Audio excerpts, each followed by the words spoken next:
अस्सलामुअलैकुम, आदाब। BBN news में आपका इस्तकबाल है। मैं हूं सानिया। न्यूज़ की शुरुआत करते हैं हेडलाइन से। राजौरी में नामालूम बंदूक बरदारों की जानिब से की गई फायरिंग से 4 अफराद हलाक, 6 दीगर जख्मी।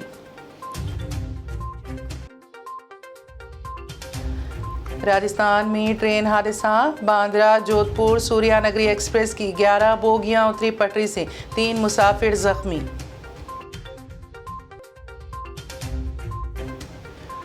और गुंटूर में चंद्राबाबू नायडू के जलसे में फिर हुई भगदड़, 3 खवातीन हलाक, चीफ मिनिस्टर जगनमोहन रेड्डी की नायडू पर सख्त तनकीद। और अब खबरों की तफसील।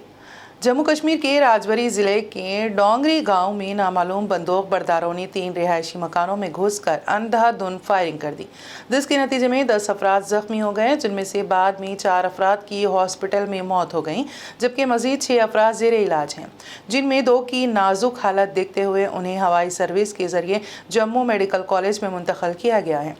हलाक होने वाले तमाम का ताल्लुक जिले राजौरी के गांव डोंगरी से हैं। बताया जा रहा है कि एक ही मोहल्ले में यह हादसा पेश आया।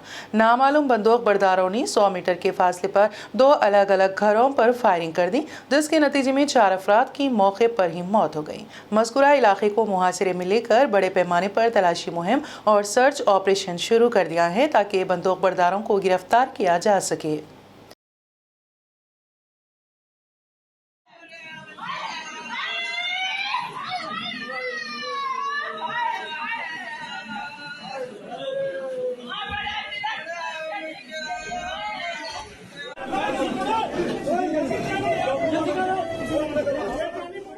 Bandra terminus Jodhpur Suryanagari express train के 8 डब्बे आज अलल सुबह तकरीबन 3:30 बजे जोधपुर डिवीजन के राजकीय आवास बोमदरा सेक्शन के दरमियान पटरी से उतर गए।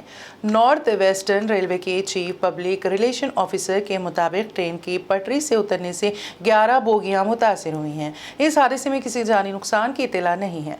मालूमात के मुताबिक 3 मुसाफिर जख्मी हो गए हैं, जिन्हें हॉस्पिटल में दाखिल कराया गया है। इस ट्रेन में 150 स्काउट गाइड तलबा भी सवार थे, जो पाली के जम्बूरी जा रहे थे। सूर्यानगरी एक्सप्रेस के पटरी से उतरने की इत्तला मिलते ही ओहदेदार मौके पर पहुंचे और फंसे हुए मुसाफिरों को अपनी मंजिल तक पहुंचाने के लिए बसों का इंतजाम किया।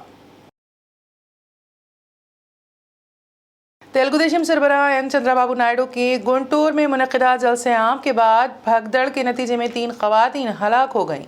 वाज़ेह है कि 4 दिन कबल नेल्लूर के कंदकूर में रोड शो के दौरान भगदड़ के नतीजे में 8 अफराद हलाक हो गए थे।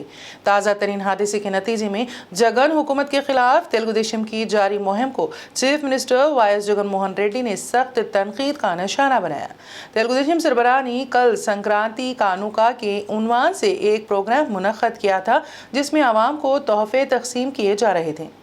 इसे हासिल करने 4000 खवातीन बड़े मैदान में जमा हुई थी। प्रोग्राम के इख्तिताम के बाद चंद्राबाबू नायडू अपनी रिहाइशगाह के लिए रवाना हो रहे थे कि अचानक भगदड़ मच गई, जिसके नतीजे में 3 खवातीन हलाक हो गईं। इस हादसे के बाद वहां हलचल मच गई और खाने के पैकेट्स की तकसीम के दौरान खवातीन का एक ग्रुप बैरिकेड्स हटाकर वहां जाने लगा, तब ये वाक़या पेश आया। इस हादसे के बाद जगनमोहन रेड्डी ने इस हादसे का जिम्मेदार तेलुगुदेशम सरबराह को ठहराया और सख्त बरहमी का इजहार किया और उन प्रोग्राम्स को तशहीर के लिए चंद्राबाबू नायडू के जुनून का नतीजा करार दिया जा रहा है। रियासत उत्तर प्रदेश के नोएडा के सेक्टर 115 सोरखा में गैर कानूनी तजावुज़ात हटाने के लिए इंतजामिया के अफसरान बुलडोजर्स लेकर पहुंचे, जहां उन पर हमला किया गया। वहीं मुकामी लोगों ने इल्ज़ाम आयद किया कि इंतजामिया के अफसरान ने खातून पर गाड़ी चढ़ाने की कोशिश की थी, जिसके बाद लोग मुश्तइल हो गए। इंतजामिया की टीम सरकारी ज़मीन पर तामीर किए गए गैर कानूनी स्कूल और तामीरात को हटाने पहुंची। जब इंतजामिया की टीम कार्रवाई के बाद वापस आ रही थी तो इल्ज़ाम है कि लैंड माफिया ने मुकामी लोगों की मदद से लेखपाल और तहसीलदार की गाड़ी पर ईंटों से हमला कर दिया। इस हादसे में दोनों इंतजामी अफसरान बाल बाल बच गए। इत्तला मिलते ही सेक्टर 113 कोतवाली पुलिस पहुंची और मदाखिलत की। पुलिस ने इंतजामी एहलकारों की तहरीर पर कई अफराद को हिरासत में ले लिया है। दिल्ली के सुल्तानपुरी इलाके में एक चौंका देने वाले वाक़े में एक 20 साल लड़की की स्कूटी को एक कार ने टक्कर मार दी और कई किलोमीटर तक घसीट कर ले गई। कार में कुछ नौजवान जो हालत नशा में गाड़ी चला रहे थे लड़की को टक्कर मार दी, जिसके नतीजे में लड़की की मौके पर ही मौत हो गई और लड़की कार में फंस गई। ये वाकया तकरीबन सुबह 3:30 बजे पेश आया, जिस वक्त दिल्ली कांझावाला रोड पर यह वाकया रूनुमा हुआ। एक ऐनी शाहिद जो वहां अपनी हलवाई की दुकान के बाहर मौजूद था ने बताया है कि जब उस लड़की की स्कूटी को मुबैना तौर पर कार ने टक्कर मार दी थी, जिसके बाद लड़की की लाश कार में फंस गई थी और फिर उसे चंद किलोमीटर तक घसीट कर ले जाया गया था। दिल्ली के कंजावाला में लड़की की मौत के मामले का सीसीटीवी फुटेज सामने आया है। दीपक दाहिया लाडपुर गांव के कंजावाला रोड पर हलवाई की दुकान चलाते हैं।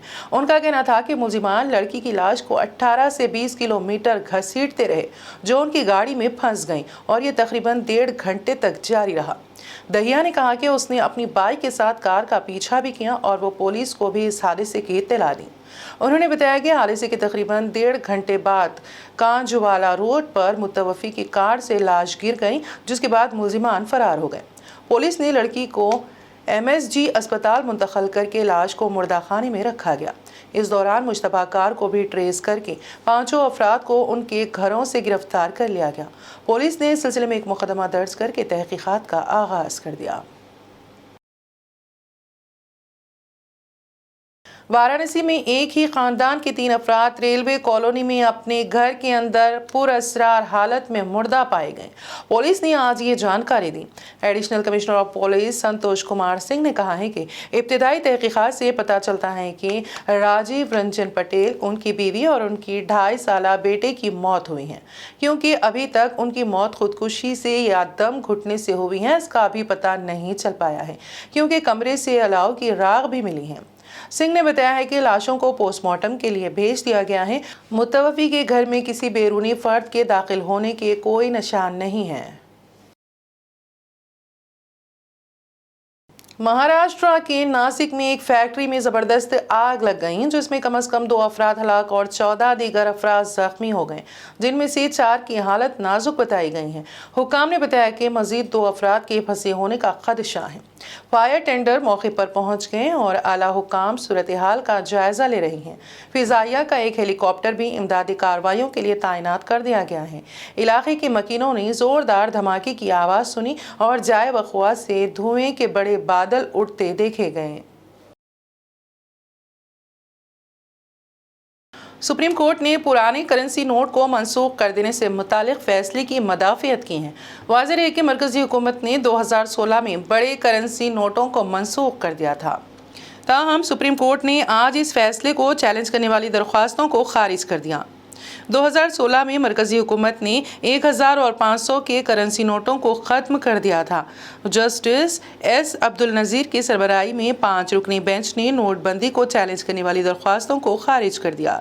इस बेंच में जस्टिस B.R. गवाई, A.S. बोपन्ना, V. सुब्रमण्यम और B.V. नागरथना मौजूद थे।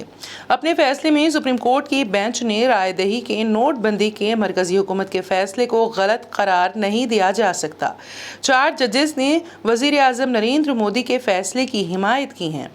Justice B.V. नागरथना ने अक्सरियत के खिलाफ फैसले में अपने ख्यालात का इजहार किया।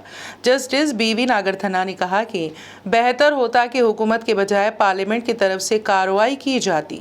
जस्टिस गवाई ने अक्सरियती राय दही। उन्होंने कहा कि माशी मामलात में मदाखलत करते हुए बहुत ज़्यादा तहामुल की ज़रूरत है। उन्होंने कहा कि माशी निज़ाम की राय को अदालती अमल से नहीं जोड़ा जा सकता। उन्होंने कहा कि नोटबंदी के मसले पर मरकज़ और RBI के दरमियान मशावरत का अमल 6 माह तक जारी रहा। जस्टिस गवाई ने कहा है कि RBI को नोटबंदी के अमल को शुरू करने की ज़ाती आज़ादी नहीं है। और अब आखिर में एक नज़र हेडलाइंस पर। राजौरी में नामालूम बंदूक बरदारों की जानिब से की गई फायरिंग से 4 अफराद हलाक, 6 दीगर जख्मी।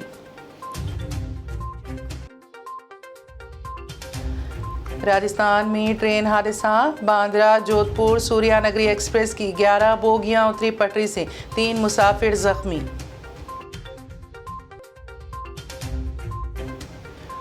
और गुंटूर में चंद्राबाबू नायडू के जलसे में फिर हुई भगदड़, 3 खवातीन हलाक, चीफ मिनिस्टर जगनमोहन रेड्डी की नायडू पर सख्त तनकीद। BBN न्यूज़ में फिलहाल इतना ही। ताज़ा तरीन अपडेट्स के लिए देखते रहिए BBN न्यूज़। BBN चैनल को सब्सक्राइब और इस वीडियो को लाइक और शेयर ज़रूर करें। आप इजाज़त दीजिए, खुदा हाफिज़।